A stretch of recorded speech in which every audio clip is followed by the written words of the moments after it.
إن أول بيت وضع للناس الذي ببكة مباركا وهدى للعالمين فيه آيات بينات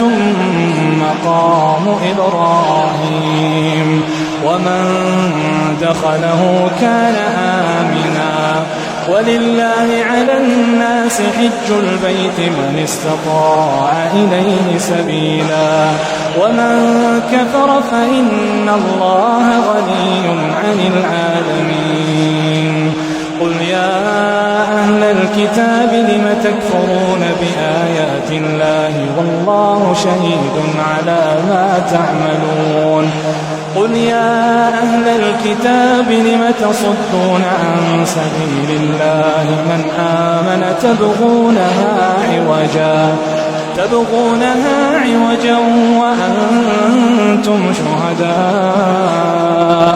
وما الله بغافل عما تعملون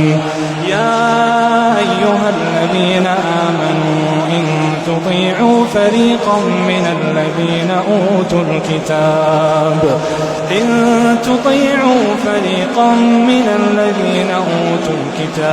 يردوكم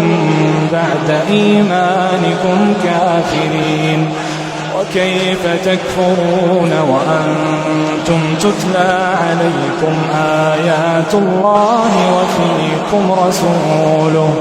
وكيف تكفرون وأنتم تتلى عليكم آيات الله وفيكم رسوله